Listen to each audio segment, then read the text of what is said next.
അതൊക്കെയാണ് ഇവിടുത്തെ വിഷയങ്ങളുള്ളത്. ഡേറ്റ് കൊടുത്തിട്ട് പ്രശ്നമാകുന്നുണ്ട്. അങ്ങനെ ഡേറ്റ് കൊടുത്ത് ക്ലാഷ് ആകാറുണ്ടോ? ഇല്ല, ഇതുവരെ ഉണ്ടായിട്ടില്ല. കാരണം കഴിഞ്ഞ എനിക്ക് തോന്നുന്നു 2 വർഷത്തിലാണ്ട് ഏറ്റവും കൂടുതൽ സിനിമ ചെയ്തിട്ടുള്ള ഞാനായിരിക്കും. അപ്പോൾ ഞാൻ കൃത്യമായി നമ്മൾ ഡേറ്റ് പറഞ്ഞ് നമ്മൾ കൃത്യമായി ചെയ്യുന്നത് കൊണ്ടാണല്ലോ നമ്മൾ ഇത്രയും സിനിമയിൽ വിളിക്കുന്നത്. അപ്പോൾ ആ ഒരു കോഡ് ഓഫ് കണ്ടക്ട്, ഡിസിപ്ലിൻ വളരെ വളരെ അത്യാവശ്യമല്ലേ. എല്ലാവർക്കും ഇല്ലല്ലോ ആ ഡിസിപ്ലിൻ. എല്ലാവർക്കും ഉണ്ടാവണം നിർബന്ധം. ഞാൻ എൻ്റെ കാര്യമല്ലേ പറഞ്ഞത്. എല്ലാവർക്കും ഇല്ലാത്തത് സിനിമാ മേഖലയിൽ പ്രതിസന്ധി ഉണ്ടാക്കുന്നില്ലേ? ഉണ്ട്. അതാണല്ലോ ഇപ്പോഴത്തെ ഈ പറഞ്ഞ വിഷയങ്ങളൊക്കെ. ഒരു 2 പേർക്ക് വിലക്ക് എന്നല്ല ഇവർ പറയുന്നത്, ഇവരുമായിട്ട് സഹകരിക്കില്ല എന്ന് പറയാം. അത് ഷൈൻ നിഗമും അതോടൊപ്പം ശ്രീനാഥ് ഫാസിയും. അതിലവർ പ്രധാനപ്പെട്ട കാര്യം പറയുന്നത് ഇവർ സമയത്തിന് വരില്ല, വന്നു കഴിഞ്ഞാൽ പ്രശ്നങ്ങളാണ്. ഇവിടെ 100 കണക്കിന് ആളുകൾ നിൽക്കുമ്പോൾ ഇവരെ കാത്തിരിക്കേണ്ട ഗതികളിലേക്ക് പോകുന്നു. സമയം കൃത്യമായി പാലിക്കുന്നില്ല. ഇവർക്കെതിരെ നിരവധി പരാതികൾ പല പ്രാവശ്യം വരുന്നു എന്നാണ് പറയുന്നത്. അത്തരമൊരു പരാതി ഉണ്ടായപ്പോഴാണ് ഇത്തരം നടപടിയിലേക്ക് പോയത്. അതെങ്ങനെയാണ് കാണുന്നത്? അല്ല, അതിൽ സിമ്പിളായിട്ട് പറയാനായിട്ട് ടൈം ഈസ് മണി എന്ന് പറഞ്ഞ പോലെ. എന്ന് വെച്ചാൽ ഈ സമയം എന്ന് പറയുന്നത് നമ്മളൊരു ദിവസം ഒരു സ്ഥലത്ത് ചാർട്ട് ചെയ്ത് കഴിഞ്ഞാൽ അത് കൃത്യമായി ആ ദിവസം കഴിഞ്ഞില്ല, ഒരു ദിവസം മാറിപ്പോയാലും അത് പ്രൊഡ്യൂസറിനുണ്ടാകുന്ന ലോസ് ഭയങ്കര വലുതാണ്. ഒരു ദിവസം ആവറേജ് നമുക്കൊരു പെർ ഡേ ഷൂട്ട് എന്നൊക്കെ പറയുന്നത് ഒരു 3 lakhs അല്ലെങ്കിൽ 3 to 4 lakhs. വലിയ പടമൊക്കെ ആണെങ്കിൽ അതിനും ഇതാണ്. അപ്പോൾ നമ്മൾ രാവിലെ കൃത്യമായിട്ട് ഒരു 7 മണി 8 മണിക്കൊക്കെ നമ്മൾ തുടങ്ങിയാൽ മാത്രമേ, മലയാള സിനിമ സംബന്ധിച്ചിടത്തോളം നമ്മൾ കോൾ ഷീറ്റിലൊന്നുമല്ല വർക്ക് ചെയ്യുന്നത്. നമ്മൾ രാവിലെ തുടങ്ങി 9:30 വരെ വർക്ക് ചെയ്യുക. അല്ലെങ്കിൽ ചില പടങ്ങൾ നമ്മൾ തീരുന്നവരെ ആ ലൊക്കേഷൻ കിട്ടി. കാരണം ഇവിടെ ലൊക്കേഷൻ ട്രെൻഡ് ഉണ്ട്. നമ്മൾ പോകുന്ന സ്ഥലങ്ങൾക്കൊക്കെ ഒരു കൃത്യമായ പൈസ കൊടുത്തിട്ട് നമ്മൾ പ്രത്യേകിച്ച് എന്ന് വെച്ചാൽ തിരക്കുള്ള സപ്പോർട്ടിംഗ് ആയിട്ടുള്ള ആക്ടേഴ്സ് ഉണ്ടാവുമല്ലോ, അവരെയൊക്കെ ദിവസം എന്ന് വെച്ചാൽ കുറേ ആൾക്കാർ ഡെയിലി വേജസിന് വർക്ക് ചെയ്യുന്ന ആൾക്കാരുണ്ട്, അല്ലെങ്കിൽ ആർട്ടിസ്റ്റ് ആയിക്കോട്ടെ. അപ്പോൾ അവരുടെയൊക്കെ ഡേറ്റ് കിട്ടി കഷ്ടപ്പെടുത്തി അവരെ കൊണ്ടുവന്നതിന് ശേഷം വെയിറ്റ് ചെയ്യിപ്പിക്കുക എന്ന് പറയുന്ന പരിപാടിയോട് എനിക്ക് യാതൊരുവിധ യോജിപ്പില്ല. പ്രത്യേകിച്ച് സീനിയേഴ്സൊക്കെ വന്നിട്ട് നമുക്ക് വേണ്ടി വെയിറ്റ് ചെയ്യേണ്ടി വരുന്ന ഒരു അവസ്ഥ എന്നൊക്കെ പറയുന്നത്. അപ്പോൾ സ്വാഭാവികമായിട്ടും നമ്മൾ ആ ടൈം പാലിക്കുക, അല്ലെങ്കിൽ പങ്ക്ച്വാലിറ്റി, അത് ഞാൻ പഠിച്ചത് നമ്മുടെ സീനിയേഴ്സ് തന്നെ കേട്ടോ. എന്ന് വെച്ച് കഴിഞ്ഞാൽ നമ്മൾ തുടക്കകാലത്ത് നമുക്കൊക്കെ ഈ ഉഴപ്പുണ്ടായിരുന്നു. വെച്ച് കഴിഞ്ഞാൽ ഈ രാവിലെ എഴുന്നേറ്റ് വരിക, അല്ലെങ്കിൽ ഞാൻ പറയാം വളരെ തുടക്കകാലത്ത്. ഞാൻ പക്ഷേ 2011 ഞാൻ തിരയിലാണ് തുടങ്ങിയത്. അപ്പോൾ ചേട്ടൻ്റെ സെറ്റ് ആയതുകൊണ്ട് നമ്മൾ കൃത്യസമയത്ത് നമ്മൾ മോർണിംഗ് ഷോട്ടൊക്കെ എടുത്തിരുന്നു. 6:30 ചേട്ടനാ മോർണിംഗ് ടൈമിൽ ഷൂട്ട് ചെയ്യുന്ന ഒരു സംഭവം ഉണ്ട്. എന്ന് വെച്ചാൽ മോർണിംഗ് ലൈറ്റിൽ ഷൂട്ട് ചെയ്യുക. എനിക്ക് മോർണിംഗ് ലൈറ്റിലൊക്കെ ഷൂട്ട് ചെയ്ത് കഴിഞ്ഞാൽ വിഷ്വലി ഭയങ്കര ഭംഗിയായിരിക്കും. ഇന്നൊന്നും ആ പരിപാടി പോലും ചിന്തിക്കാൻ പോലും പറ്റാതെ അതെ എഴുന്നേൽക്കില്ല. അപ്പോൾ 6:30 മണിക്കൊക്കെ നമ്മൾ ആ മോർണിംഗ് ലൈറ്റിൽ ഷൂട്ട് ചെയ്യുക, അല്ലെങ്കിൽ ആ മോർണിംഗ് ഈവനിങ് ലൈറ്റിലൊക്കെ നമുക്ക് കിട്ടുക എന്ന് പറയുന്നത്, വിഷ്വൽ കിട്ടുക എന്ന് തന്നെ വലിയ കാര്യമാണ്. അപ്പോൾ പ്രത്യേകിച്ച് ആ സമയത്തൊക്കെ നമ്മൾ വന്ന് എഴുന്നേറ്റ് വരിക എന്നുള്ളൊരു സംഭവം ബുദ്ധിമുട്ടായിരിക്കും ചിലർക്ക്. പക്ഷെ എന്നാൽ പോലും നമ്മളൊരു കോൾ ടൈം പറഞ്ഞ് അത് വരാമെന്ന് പറഞ്ഞിട്ട് വരാതിരിക്കുമ്പോഴാണല്ലോ ഈ പ്രശ്നം. നമ്മൾ കൃത്യമായിട്ട് അതിനനുസരിച്ച് നമ്മൾ പറയണം, അല്ലെങ്കിൽ കമ്മ്യൂണിക്കേറ്റ് ചെയ്യണം. പക്ഷേ ബാക്കിയുള്ള ആക്ടേഴ്സിനെ അല്ലെങ്കിൽ സീനിയേഴ്സിനെയൊക്കെ വെയിറ്റ് ചെയ്യിപ്പിക്കുക എന്ന് പറയുന്ന ഒരു പരിപാടി എനിക്കൊന്നും ചിന്തിക്കാൻ പറ്റാത്തൊരു കാര്യം. നമ്മൾ ഒരിക്കലും ചെയ്യില്ല. അല്ല, ധ്യാനെക്കുറിച്ചൊന്നും അങ്ങനെ ഒരു കംപ്ലൈന്റ് പോലും ഇന്നുവരെ നമ്മൾ കേട്ടിട്ടില്ല കേട്ടോ. ഉള്ളത് ഓപ്പൺ ആയിട്ട് പറയുന്നത്. ബാക്കിയുള്ള കാര്യങ്ങളൊക്കെ നമുക്ക് നമ്മുടെ ഹാബിറ്റ്സോ സ്വഭാവങ്ങളോ അതൊക്കെ നമ്മൾ ഒരു കോഡ് ഓഫ് കണ്ടക്ട് എന്ന് പറയുന്ന സാധനം ഉണ്ടല്ലോ, ഒരു സെറ്റിൽ പ്രത്യേകിച്ച് ഡിസിപ്ലിൻ. നമ്മൾ പേഴ്സണൽ ലൈഫിൽ നമ്മൾ എന്താണോ ഏതാണെന്നുള്ളത് ഇവിടെ ആരും ചോദ്യം ചെയ്യേണ്ട കാര്യമില്ല. പക്ഷേ നമ്മൾ ചെയ്യുന്ന ഒരു ജോലി, നമ്മൾ കമ്മിറ്റഡ് ആണ്, നമ്മളൊരു അഗ്രിമെന്റഡ് ആണ്, നമ്മൾ അഗ്രിമെന്റ് ചെയ്ത് നമ്മളൊരു കോൺട്രാക്ട് ബേസിസിലാണ് നമ്മളെല്ലാവരും ജോലി ചെയ്യുന്നത്. അങ്ങനെയുള്ള സ്ഥലത്ത് നമ്മൾ ഓഫീസ് ഇത് ഈ ജോലിയല്ല, വേറൊരു ഓഫീസ് ആണെങ്കിൽ തന്നെ, ഇപ്പം മീഡിയയിലായിക്കോട്ടെ, വേറൊരു ഓഫീസ് ആണെങ്കിൽ തന്നെ നമ്മൾ കൃത്യസമയത്ത് ഓഫീസിൽ പോകില്ലേ, പഞ്ച് ചെയ്ത് കയറണം. എത്ര ദിവസം നമുക്ക് കുഴപ്പം പറ്റും? അപ്പോൾ അവിടെ ആകുമ്പോൾ ഈ പേടിയും പരിപാടിയൊക്കെ ഉണ്ട്. അപ്പോൾ ഇത് ഈ സിനിമയിൽ വരുമ്പോൾ മാത്രമേ ഉള്ളൂ തോന്നുന്നു. ഇനി പറഞ്ഞ പോലെ അവരുടെ സൗകര്യത്തിന് വരിക, അല്ലെങ്കിൽ അത് ഒരു രീതിയിൽ അംഗീകരിക്കാൻ പറ്റാത്തൊരു സംഭവമാണ്. പ്രത്യേകിച്ച് നമ്മളൊക്കെ ഇപ്പോൾ നമ്മൾ പ്രൊഡക്ഷൻ ഹൗസ് തുടങ്ങി ഇപ്പോൾ 4-5 വർഷമായിട്ട് ഒരു പ്രൊഡക്ഷൻ ഹൗസ് ഉണ്ട്. അപ്പോൾ നമുക്കൊന്നും നമ്മുടെ ഇവിടെ നിന്ന് അങ്ങനെ ഒരു വേറെ ആരും നമ്മളിവിടെ അങ്ങനെ സഹകരിക്കാത്ത ആൾക്കാരൊന്നുമില്ല. എനിക്ക് വളരെ ചുരുക്കം ആൾക്കാരേ ഉള്ളൂ ഈ പറഞ്ഞ കാറ്റഗറിയിൽ പെടുന്ന പങ്ക്ച്വാലിറ്റി ഇല്ലാത്ത ആൾക്കാർ. ആ ഒരു കാറ്റഗറിയിൽ 1-2 പേര് ഉണ്ടെങ്കിലും ആ സിനിമയ്ക്ക് മൊത്തം പേര് ദോഷം വരുന്നു. തീർച്ചയായിട്ടും. പിന്നെ അതാണല്ലോ ഇതിനകത്ത് വിഷയം. ഒരാൾ തെറ്റ് ചെയ്താലും എല്ലാവർക്കും അത് വരികയാണ്. പിന്നെ വേറൊരു കാര്യം എന്ന് വെച്ച് കഴിഞ്ഞാൽ അവര് ഇപ്പം ബാസിയുടെ കേസിലൊക്കെ എനിക്ക് മനസ്സിലായി, ബാസിയുടെ ലൈഫ് സ്റ്റൈൽ അങ്ങനെയാണ്. ഇപ്പം ബാസിയുടെ കേസിൽ ബാസി രാത്രി എന്തുകൊണ്ട് രാവിലെ എഴുന്നേക്കാൻ പറ്റുന്നില്ല എന്നൊരു ചോദ്യം വെച്ചാൽ, രാത്രി ഉറങ്ങാതിരിക്കുമ്പോഴാണല്ലോ നമുക്ക് സ്വാഭാവികമായിട്ടും രാവിലെ. അപ്പം ബാസിയുടെ രാത്രിയിൽ നൈറ്റ് പേഴ്സൺ ആണ് പുള്ളി. അപ്പം എനിക്കറിയാവുന്ന ബാസി, ഞാൻ ഗൂഢാലോചന വർക്ക് ചെയ്തിട്ടുണ്ട് ബാസിലൂടെ. അപ്പം അന്ന് എനിക്ക് ഈ ബുദ്ധിമുട്ടുകളൊന്നും, നമുക്ക് ആ സെറ്റിലൊന്നും ബുദ്ധിമുട്ടുണ്ടായിരുന്നു. ബാസി എൻ്റെ കൂടെയാണ് വന്നിരുന്നത്, നമ്മൾ ഒരുമിച്ചാണ് ഇറങ്ങിപ്പോയിരുന്നത്. പിന്നീടാണ് ഞാൻ അറിയുന്നത് ബാസി ഇങ്ങനെ ഈ സമയം പാലിക്കാത്ത കാര്യങ്ങളൊക്കെ അത് എല്ലാ സിനിമയിലും ഇല്ലയെന്ന്. ചില സിനിമകളിലാണ് ഈ പറഞ്ഞ പോലെ അവർക്ക് ആ ഫ്രീഡം കിട്ടുമ്പോഴായിരിക്കും ചിലപ്പോൾ അവർ ആ ഉഴപ്പൊക്കെ കാണിക്കുന്നത്. പക്ഷേ ഒരിക്കലും സീനിയേഴ്സിനെയൊക്കെ വെയിറ്റ് ചെയ്യിപ്പിക്കുന്ന പറയുന്നത് ഈ ലൈഫ് സ്റ്റൈൽ മാറ്റണ്ടേ? അങ്ങനെയാ ലൈഫ് സ്റ്റൈൽ എന്ന് സിനിമയിൽ പറഞ്ഞിട്ട് കാര്യമില്ലല്ലോ. ഡെഫിനറ്റ് ആയിട്ടും. പിന്നെ ഇത് വേറൊരു കാര്യമെന്ന് വെച്ച് കഴിഞ്ഞാൽ അങ്ങനെയുള്ള ആൾക്കാർ ഇപ്പം നേരത്തെ സഹകരിപ്പിക്കില്ല എന്ന് പറഞ്ഞ പോലെ ഇത് ഈ വരുന്ന പ്രൊഡ്യൂസേഴ്സിനും വരുന്ന ടെക്നീഷ്യന്മാർക്കൊക്കെ ഇവർ മുൻപേ ചെയ്തിട്ടുള്ള സിനിമകളും സിനിമാക്കാർ അവർക്കറിയാലോ കൃത്യമായിട്ടും ബാസി എപ്പോൾ വരും. അതെ. അപ്പൊ അങ്ങനെ വേണ്ട ആൾക്കാർ മാത്രം അങ്ങനത്തെ ആൾക്കാരെ ഇവരുടെ അടുത്ത് വെച്ചാൽ പോയാൽ പോയാൽ മതി. മതി. അതിൽ ബാസിയെ കുറ്റം പറഞ്ഞിട്ട് കാര്യമില്ല. ഇവർ വരുന്ന നിർമ്മാതാക്കളെ പറയേണ്ടി വരും, ഡയറക്ടർമാരെ പറയേണ്ടി പറയേണ്ടി വരും. വരും. അതാണ് സത്യാവസ്ഥ. അത് അത് തന്നെയാണ്. അത് അതിന്റെ ഒരു അതർ സൈഡ് അതാണ് അതെ സത്യം. അതെ എന്ന് അതെ വെച്ച് കഴിഞ്ഞാൽ അങ്ങനെയുള്ള ആൾക്കാരുടെ അടുത്ത് പോവാതിരിക്കുക എന്നുള്ളതാണ് ഏറ്റവും ഇവർക്ക് വലിയ. ഇവരെ വേണമെന്ന് താനും പിന്നെ കുറ്റവും പറയുക. അതിന്റെ കാര്യം ബാസി ഈ പറയുന്ന പോലെ ഇങ്ങനെ സമയം പാലിക്കാതെ ഒരു പ്രശ്നം ഉണ്ടെന്നുള്ളത് ബാസിക്ക് അറിയാം, നമുക്ക് എല്ലാവർക്കും അതെ, അറിയാം. അതെ. അപ്പൊ അങ്ങനെയുള്ള ആൾക്കാരുടെ അടുത്ത് വെച്ചിട്ട് അല്ലെങ്കിൽ അങ്ങനെയുള്ള ആൾക്കാർ അല്ലെങ്കിൽ ആ രീതിയിൽ അവർക്കനുസരിച്ച് ചാർട്ട് ചെയ്യേണ്ടി വരും ആ സിനിമ എന്ന് വെച്ച് കഴിഞ്ഞാൽ. ബാസി വരുന്ന സമയം ഏതാണ്, ആ സമയത്ത് സിനിമ തുടങ്ങാം. അങ്ങനെ ചാർട്ട് ചെയ്താൽ പ്രശ്നം തീരും അല്ലേ? അങ്ങനെ ഒരു പരിപാടി നടക്കില്ലല്ലോ. അല്ല, അങ്ങനെ ചെയ്യാൻ സന്നദ്ധമുള്ളവരുണ്ടാവും, ചെയ്യാൻ സന്നദ്ധരായിട്ടുള്ള ആൾക്കാരുണ്ടാവും. അപ്പൊ അത് ആ അല്ല, പ്രശ്നം. മലയാള സിനിമ നമ്മളൊക്കെ ലിമിറ്റഡ് ബജറ്റിൽ ചെയ്യുന്ന പിന്നെ സിനിമ ഈ ഇൻഡസ്ട്രിക്ക് ഇങ്ങനത്തെ ഒരു ബിഹേവിയർ ഒരിക്കലും താങ്ങാൻ പറ്റാത്ത. അതെ അതെ ഏറ്റവും അടുത്ത സുഹൃത്താണെന്ന് വെച്ചാൽ നമ്മളൊരു സുഹൃത്ത് ഒരു മോശം കാര്യം ചെയ്യുമ്പോൾ നമ്മൾ അതിനെ കൂട്ടുക ശരിയല്ല. ശരിയല്ല. അത് നമുക്കത് അംഗീകരിക്കാൻ പറ്റില്ല. സിനിമയിൽ എൻ്റെ ഏറ്റവും അടുത്ത സുഹൃത്തുക്കളുള്ള ഒരാളാണ് ബാസി. പക്ഷേ ആസ് എ പേഴ്സൺ എനിക്ക് ഏറ്റവും ഭയങ്കര ഇഷ്ടമുള്ള ആളുമാണ്. ബാസിയുടെ അടുത്ത് ഇതിനെക്കുറിച്ച് സംസാരിച്ചിട്ടുണ്ട്. ഞാൻ കഴിഞ്ഞ തവണ ഒരു ഇഷ്യൂ വന്നപ്പോൾ ഞാൻ എന്തിനാ എന്നുള്ള രീതിയിൽ, കാരണം ആസ് എൻ ആക്ടർ നമുക്കൊക്കെ ഭയങ്കര ഇഷ്ടമാണ് ബാസി. നല്ല ആക്ടറാണ്. അപ്പോൾ അങ്ങനെ ഇഷ്ടമുള്ള ഒരാളെ ഇങ്ങനെ ഒരു കാര്യം ചെയ്യുമ്പോൾ നമുക്കൊരു സങ്കടമല്ലേ. നമുക്ക് ഇഷ്ടമുള്ള ഒരാളെ പറ്റി ഇങ്ങനെ വാർത്തകൾ വരുന്നു അല്ലെങ്കിൽ ആൾക്കാർ വിലക്കുന്നു എന്ന് പറയുമ്പോൾ അതൊരു വിഷമമാണ്. അപ്പൊ ചോദിച്ചപ്പോ എന്ത് പറഞ്ഞു? ബാസിയുടെ രീതിയിൽ കുറച്ച് കാര്യങ്ങൾ പറഞ്ഞു എന്നല്ലാതെ നമുക്കെന്താ പറയാം, ഒരാളെ നമുക്ക് അടിമുടി നമുക്ക് അങ്ങനെ മാറ്റാനൊന്നും പറ്റില്ലല്ലോ. ഒന്നുമില്ല. ലൈഫ് സ്റ്റൈലൊക്കെ നല്ലതാണ്. എല്ലാവർക്കും ലൈഫ് സ്റ്റൈലുണ്ട്, എനിക്കുണ്ടാവും, ധ്യാനുണ്ടാവും. പക്ഷെ അത് ഒരു ബിസിനസ്സിനെയോ അല്ലെങ്കിൽ നമ്മൾ എടുക്കുന്ന തൊഴിൽ മേഖലയോ ബാധിക്കാൻ പാടില്ല, ഒരിക്കലും പാടില്ല. അത് പ്രത്യേകിച്ച് ഇതുപോലത്തെ ഒരു മേഖലയിൽ നമ്മൾ പങ്ക്ച്വാലിറ്റി എന്ന് പറയുന്നത് ലൈഫിൽ വേണം, എല്ലാ കാര്യത്തിലും. തീർച്ചയായിട്ടും വേണം. ഒരു പ്രായം വരെ നമ്മൾ ഈ പറഞ്ഞ പോലെ ഒരു ഉഴപ്പും പരിപാടിയൊക്കെ അതൊക്കെ ഒരു കഴിഞ്ഞിട്ടും ഇപ്പൊ ന്യൂ ജനറേഷൻ ഒന്നും അല്ല ഇവരൊക്കെ 30 വയസ്സിന് മുകളിലായി. ഇതൊക്കെ കുറെ 10-12 വർഷമായില്ല. അപ്പൊ ഇത്രയും വർഷമായിട്ടും ഇങ്ങനെ ഒരു സംഭവമൊക്കെ വരുമ്പോൾ, കാരണം ബാസി 2012 തൊട്ട് സിനിമയിലുണ്ട്, 11ാമത്തെ വർഷം ബാസിയിൽ. അപ്പൊ അങ്ങനെയൊക്കെ വരുമ്പോൾ ഇവരൊക്കെ സീനിയർ ആക്ടേഴ്സ് ആണ് ഇപ്പോൾ. അപ്പൊ അവരൊക്കെ അല്ലേ ബാക്കിയുള്ള പുതിയ ജനറേഷൻ ആൾക്കാർ എക്സാമ്പിൾ സെറ്റ് ചെയ്യുന്ന ആൾക്കാർ ഇങ്ങനെ ചെയ്യുമ്പോൾ അത് ഭയങ്കര മോശമാണ്. എൻ്റെ ഏറ്റവും വലിയ കാര്യം എന്ന് വെച്ച് കഴിഞ്ഞാൽ ഇത് ആ ഒരു നമ്മളെ സിനിമ ഫ്രെറ്റേണിറ്റിയിൽ എല്ലാവരെയും, കാരണം ഇതൊരു പൊതുസമൂഹം അറിയുന്ന സമയത്തും ആൾക്കാർ കാണുമ്പോൾ ഓൾറെഡി ഇപ്പോൾ സിനിമ ഒന്നും തിയേറ്ററിൽ ഓടാത്തൊരു ക്രൈസിസ് അവസ്ഥയുണ്ട്. അപ്പം ഓൾറെഡി ഇങ്ങനത്തെ ഒരു ബാഡ് എക്സാമ്പിൾ സെറ്റ് ചെയ്യുമ്പോൾ സിനിമാക്കാരോട് തന്നെ മൊത്തത്തിലുള്ള ഇൻഡസ്ട്രി അല്ലെങ്കിൽ ഈ ഫ്രെറ്റേണിറ്റിനോട് തന്നെ ആൾക്കാർക്കൊരു എന്താ ഇവരൊക്കെ ഇങ്ങനെ എന്നൊക്കെ തോന്നും. അപ്പോൾ ഇതൊരു ഡിസ്കഷൻ ആവുന്നു, ഇത് മീഡിയയിൽ വരുന്നു, അല്ലെങ്കിൽ ഇതൊരു ചർച്ചയാവുന്നു. അപ്പം നമ്മളെ തന്നെ ഇത് ചെയ്യുന്ന ഒരു അവസ്ഥയാണ്. മൊത്തം ആളുകളിലേക്ക് എത്തിക്കഴിയുമ്പോൾ എല്ലാവർക്കും ഒരു പേരുദോഷം വരുന്നുണ്ട്. എല്ലാവർക്കും നമ്മൾ ഉൾപ്പെടെയുള്ള എല്ലാവർക്കും. അതാണ് ഏറ്റവും വലിയ ദുഃഖകരം. ഞാൻ നേരത്തെ പറഞ്ഞ 1-2 ആളുകൾ ചെയ്യുന്നതിൽ എല്ലാവരും കുറ്റക്കാരായി പോകുന്നു, ഓട്ടോമാറ്റിക് കുറ്റക്കാരായി പോകുന്നു.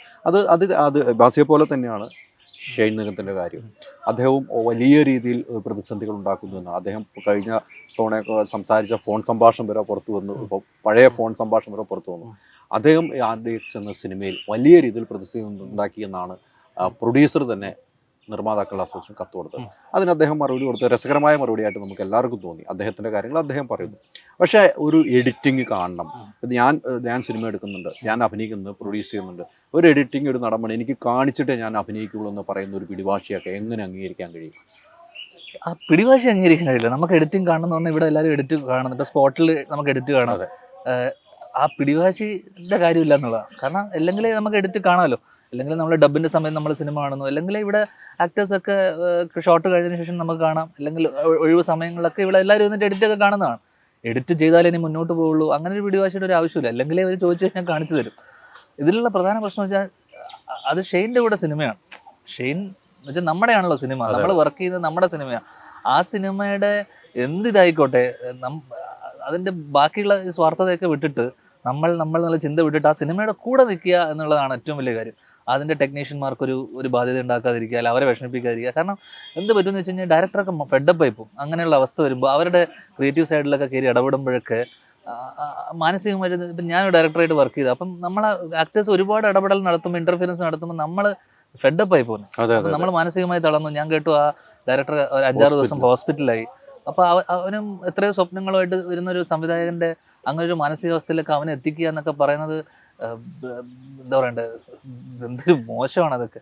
അപ്പോൾ ഒരു കാര്യമില്ല. ഇപ്പോൾ സോഫിയ പോൾ ചേച്ചി ഓൾറെഡി വലിയ വലിയ സിനിമകളുള്ള ഒരു പ്രൊഡക്ഷൻ ഹൗസ് ആണ്. ഇന്നേ വരെ അവരെ പ്രൊഡക്ഷൻ ഹൗസിൽ നിന്ന് അവർ ഇതേവരെ ഒരു കംപ്ലൈന്റ് ആർക്കെതിരെയും പറയാത്തൊരാൾ. അപ്പോൾ ഇതൊരു ഭയങ്കര വാലിഡ് ആയിട്ടുള്ള സംഭവം വന്നതിന് ശേഷമായിരിക്കില്ല, ജെനുവിൻ കംപ്ലൈന്റ് ആയിട്ടാണ് ഫീൽ ചെയ്തത്. അല്ലെങ്കിൽ ഒരിക്കലും അവരങ്ങനെ ഒരു ഇന്നേ വരെ ആരെ പറ്റിയും മോശം പറയാത്തൊരു ബാനറാണ് അവർ. അല്ലെങ്കിൽ ഇങ്ങനെ ഒരു കംപ്ലൈന്റ് രജിസ്റ്റർ ചെയ്യണമെങ്കിൽ അതിന് വാലിഡ് ആയിട്ടുള്ള കാരണങ്ങൾ കാണും.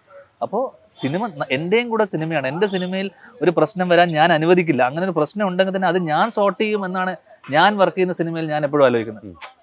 ഈ സിനിമ സെറ്റിൽ അല്ലെങ്കിൽ എന്തെങ്കിലും ഒരു പ്രശ്നം ഉണ്ടെങ്കിൽ, അല്ലെങ്കിൽ ഏത് സിനിമ സെറ്റിലും പോയി കഴിഞ്ഞാൽ അവിടെ ഞാനായിട്ടൊരു പ്രശ്നം ഉണ്ടാക്കുന്നതിന് ഞാൻ അങ്ങനെ ഒരു സംഭവമേ ഉണ്ടാകാൻ പാടില്ല. അങ്ങനെ വേറെ ആൾക്കാരുടെ ഇടയിൽ എന്തെങ്കിലും പ്രശ്നം ഉണ്ടെങ്കിൽ തന്നെ അത് അന്നത്തെ രാത്രി കൊണ്ട് നമ്മൾ സോർട്ട് ചെയ്തിരിക്കണം. തീർച്ചയായിട്ടും. കാരണം സിനിമ ഒരു ക്രിയേറ്റീവ് പ്രോസസ്സാണ്. നമ്മളത് ഹാപ്പി ആയിട്ട് ഷൂട്ട് ചെയ്യേണ്ട ഒരു പ്രോസസ്സാണ്. അത് നമ്മൾ ഇങ്ങനെ ഫ്രിക്ഷൻ വന്നു കഴിഞ്ഞ് കഴിഞ്ഞാൽ ഭയങ്കര ബുദ്ധിമുട്ടാണ്. അത് പ്രത്യേകിച്ച് ആക്ടേഴ്സിനിടയിൽ ഫ്രിക്ഷൻ വന്നു കഴിഞ്ഞാൽ എനിക്ക് ഫ്രണ്ടിൽ നിൽക്കണം, ഇങ്ങനെ നിൽക്കണം എന്നൊക്കെ പറഞ്ഞ ഒരു മൾട്ടി സ്റ്റാർ സിനിമയിൽ വന്നിട്ട് അങ്ങനെയൊക്കെ പറഞ്ഞു കഴിഞ്ഞ് കഴിഞ്ഞാൽ അതൊക്കെ ശുദ്ധ പോകരുതരല്ലേ. അപ്പോൾ ആ സിനിമയുടെ കൂടെ നിൽക്കുക, ആ സിനിമയ്ക്ക് വേണ്ടി നിൽക്കുക, ആ സിനിമയ്ക്ക് വേണ്ടി നിൽക്കണം. എൻ്റെ സെറ്റിൽ ഇപ്പോൾ അങ്ങനെ ഒരു പ്രശ്നമോ ഒരു ഇഷ്യൂയോ വന്നിട്ടുണ്ടെങ്കിൽ ഞാൻ മുൻകൈ എടുത്തിട്ട് ഞാനത് തീർക്കാനേ നോക്കുള്ളൂ. അത് ആരുടെ കേസ് വന്നാലും, വേറെ ഇപ്പോൾ യൂണിറ്റിൽ പ്രശ്നങ്ങൾ വരും, പ്രൊഡക്ഷൻ ഇഷ്യൂസ് വരും, കാശ് കിട്ടാത്തതിൻ്റെ ഇഷ്യൂസ് വരും, കാശ് ലേറ്റ് ആകുമ്പോൾ, ഒരു ആഴ്ച ബാറ്റ ഡിലേ ആകുമ്പോൾ, ഇതൊക്കെ ഞാൻ ആക്ച്വലി ഇൻവോൾവ് ചെയ്തിട്ടുണ്ട് ഇങ്ങനത്തെ ഇഷ്യൂസിലൊക്കെ. അപ്പോൾ അങ്ങനെയുള്ള കേസ് വരുമ്പോൾ നമ്മൾ ഇടപെട്ട്, കാരണം നമ്മളടുത്ത് വന്നിട്ട് പരാതി പറയും. ചിലപ്പോൾ നമ്മളോട് വർക്ക് ചെയ്ത യൂണിറ്റുകാരൊക്കെ ആണെങ്കിൽ ഞാനിത് കിട്ടിയിട്ടില്ല, കിട്ടും, നമ്മൾ ഉറപ്പ് കൊടുക്കുക. എന്നിട്ട് നമ്മൾ പ്രൊഡക്ഷനോട് പോയിട്ട് സംസാരിച്ച് എങ്ങനെയെങ്കിലും ഇത് ചെയ്യണം. അങ്ങനെ നമ്മൾ ഇടപെട്ട് ഒരു പ്രശ്നമില്ലാതെ എങ്ങനെ സിനിമ മുന്നോട്ട് പോകുമെന്ന് ചിന്തിക്കുന്നതിനിടയിലാണ് പ്രത്യേകിച്ച് മെയിൻ സ്ട്രീം ഇതുപോലത്തെ നായകന്മാർ വന്നിട്ട് ഇങ്ങനെ ഒരു പ്രശ്നം ഉണ്ടാക്കുമ്പോൾ അതൊന്നും ഒരു രീതിയിലും അംഗീകരിച്ചു കൊടുക്കാൻ പറ്റാത്തതാണ്. അതിനൊന്നും കൂട്ട് നിൽക്കാൻ പാടില്ല ഒരിക്കലുമില്ല. കാരണം സിനിമ ഒരു ഹാപ്പി പ്രോസസ്സാണ്, നമ്മൾ ആസ്വദിച്ച് ചെയ്യേണ്ട ഒരു പ്രോസസ്സാണ്. അപ്പോൾ ഈ രീതിയിലൊക്കെ എങ്ങനെയാണോ സിനിമയുണ്ട്? ഒരിക്കലല്ല. തീർച്ചയായിട്ടും. അതോടൊപ്പം തന്നെ ലഹരി ഉപയോഗം വളരെ വർദ്ധിക്കുന്നു എന്നാണ് ഇപ്പം കഴിഞ്ഞ ദിവസത്തെ വാർത്താ സമ്മേളനം. ലഹരി ഉപയോഗം എല്ലാ മേഖലയിലും ഉണ്ട്, ഇല്ല എന്ന് നമുക്ക് ഒരിക്കലും. സ്കൂളുകൾ കേന്ദ്രീകരിച്ച ലഹരി ഉപയോഗം ഉണ്ടെന്നാണ് പറയുന്നത്. അവിടെ കൊടുക്കുന്നത് ഒന്നും നമ്മളറിയില്ല. സിനിമയിൽ വരുമ്പോഴാണ് വലിയ വാർത്തയാവുന്നത്. ലഹരി ഉപയോഗം വളരെ വർദ്ധിക്കുന്നു, അതും ഈ സിനിമയെ ബാധിക്കുന്നു എന്നാണ് ഇപ്പോൾ കഴിഞ്ഞ ദിവസം. ഈ ഇഷ്യൂ ആയിട്ട് തന്നെ കണക്ട് ചെയ്ത് പറയേണ്ട കാര്യമില്ല. ഇല്ല, ഒരിക്കലും ഇല്ല. എനിക്കത് ഇഷ്യൂ ആയിട്ടല്ല അവർ പറഞ്ഞതൊന്നും പറഞ്ഞിട്ടില്ല. ലഹരി ഉപയോഗം വർദ്ധിക്കുന്നത് മാത്രമേ പറയുന്നുള്ളൂ. ഈ ലഹരി ഉപയോഗം എന്ന് പറയുന്നത് ഈ പറഞ്ഞ പോലെ ഞാൻ നേരത്തെ പറഞ്ഞ പോലെ എല്ലാ മേഖലയിലും ഇതുണ്ട്. ഇതൊരു സിനിമനെ മാത്രം ഫോക്കസ് ചെയ്ത് ഇതിൽ മാത്രമേ ഉള്ള ഒരു സംഭവമല്ല. നേരത്തെ പറഞ്ഞ പോലെ മീഡിയയിലുണ്ട്, അത് എല്ലാ സ്ഥലത്തും ഉണ്ട്, സെക്ടറിലുണ്ട്, എല്ലാ സ്ഥലത്തും ഉണ്ട് ഈ ഉപയോഗം ഏറ്റവും കൂടുതൽ. അപ്പം ഞാനിതിനെ വേറെ രീതിയിൽ കാണുന്നത് വെച്ച് കഴിഞ്ഞാൽ, നമ്മൾ ഇപ്പോൾ സിനിമയിൽ ഇതൊരാളുടെ പേഴ്സണൽ ചോയ്സാണ്. നമുക്കൊരു ലഹരി ഉപയോഗിക്കണോ? കാരണം അവനവൻ്റെ ശരീരമാണ് കേടാക്കുന്നത് അല്ലേ. ഇതുകൊണ്ട് ബാക്കിയുള്ളവർക്കല്ല ബുദ്ധിമുട്ട്. നിങ്ങൾ ലഹരി ഉപയോഗിക്കുമ്പോൾ നിങ്ങളുടെ ശരീരമാണ് നിങ്ങൾ കേടാക്കുന്ന ഒരൊറ്റ ചിന്ത മതി. കാരണം ഞാനിത് ഉപയോഗിച്ചിരുന്ന ആളാണ് ഒരു കാലം വരെ. ഞാനിത് ഒരിക്കലും ഉപയോഗിച്ചിട്ടില്ല എന്ന് പറയുന്നില്ല. ഞാൻ ലഹരി എന്ന് ഉദ്ദേശിച്ചത്, ഞാനിതിനെ ക്ലാസിഫൈ ചെയ്ത് പറയുകയാണെങ്കിൽ ലിക്വിഡ് സോളിഡ് ഗ്യാസ് എന്ന് പറയും. വെച്ചാൽ ഒന്ന് ഇത് വെള്ളമായി പോകുന്നത്, ഒന്ന് വലിച്ചു പോകുന്നത്, ഒന്ന് സിന്തറ്റിക് ആയിട്ടുള്ള ഡ്രഗ്സ്. എൻ്റെ കോളേജ് കാലയളവിലും അല്ലെങ്കിൽ കാലഘട്ടത്തിലും ഞാൻ സിന്തറ്റിക്കും ഇതൊക്കെ ഉപയോഗിച്ചിരുന്നു. അത് ശരീരത്തിന് മോശമായെന്ന് എനിക്ക് മനസ്സിലാവും, ശരീരത്തിന് കേടാക്കുന്നു മനസ്സിലാവുമ്പോൾ നിർത്തിയാളാണ് ഞാൻ. അതൊക്കെ എൻ്റെ ഒരു പരിധി വരെ എൻ്റെ ജീവിതത്തിൽ ഒരുപാട് എൻ്റെ ആ സമയത്തിന് എൻ്റെ അക്കാഡമിക്സിനെയോ എൻ്റെ പേഴ്സണൽ ലൈഫിനെയോ എൻ്റെ റിലേഷൻഷിപ്പിനെയൊക്കെ ബാധിച്ചിട്ടുണ്ട്. നമ്മുടെ ശരീരം ഇല്ലാണ്ടാക്കും, നമ്മുടെ മെൻ്റൽ സ്റ്റേറ്റസിനെ, മെൻ്റൽ ഹെൽത്തിനെ ഭയങ്കരമായിട്ട് ബാധിക്കും. പിന്നെ ഇത് പറഞ്ഞ പോലെ ഗ്യാസ്, ഈ പുക, അതും ഞാൻ ഉപയോഗിച്ചിരുന്നതാണ്. അപ്പോൾ ഇതൊക്കെ ഉപയോഗിച്ചിരുന്നിട്ട് നമ്മൾ അതിൻ്റെ ദൂഷ്യഫലങ്ങൾ മനസ്സിലാക്കുമ്പോൾ, അല്ലെങ്കിൽ പിന്നെ നമ്മൾ നിർത്തുക എന്നുള്ളത്. ഇപ്പോൾ ഒരു പോയിന്റ് കഴിഞ്ഞ് നമുക്ക് അഡിക്ഷൻ ആവും. പിന്നെ നമ്മൾ സ്ലോലി ഗ്രാജുവലി ഇത് കുറച്ച് കൊണ്ടുവന്ന് ഞാൻ മകളായതിനു ശേഷമൊക്കെയാണ് ഞാൻ അത് വളരെയധികം ഞാൻ കട്ട് ഡൗൺ ചെയ്ത് നിർത്തി. ഇപ്പോൾ 4 വർഷമായിട്ട് ഞാൻ ഉപയോഗിക്കുന്നില്ല, 7 വർഷമായിട്ട് ഞാൻ മദ്യപിക്കാറില്ല, 8 വർഷമായിട്ട്. എനിക്കിപ്പോൾ യാതൊരുവിധ അങ്ങനത്തെ ടീടോട്ടലറാണ്. വല്ലപ്പോഴും ഞാൻ ലൊക്കേഷനിൽ ഇപ്പോൾ ചുണ്ട് അറിയാം സിഗരറ്റ് വലിക്കുന്ന ആളാണ്. സിഗരറ്റ് വലിയും ഈ പറഞ്ഞ പോലെ ലഹരി എന്ന് പറയുമ്പോൾ മദ്യവും ഒക്കെ പെടും. അതിനേക്കാളും ദൂഷ്യമുള്ള സാധനമാണ് സിഗരറ്റ്. അതിവിടെ വെക്കുന്നുണ്ട്. അപ്പോൾ ഇപ്പോൾ 86-ലാന്ന് തോന്നുന്നു NDPS-ന്റെ നാർക്കോട്ടിക് ഡ്രഗ് ആയിട്ടാണ്, 86-87-ലാണ് കഞ്ചാവ് നാർക്കോട്ടിക് ഡ്രഗാണ്.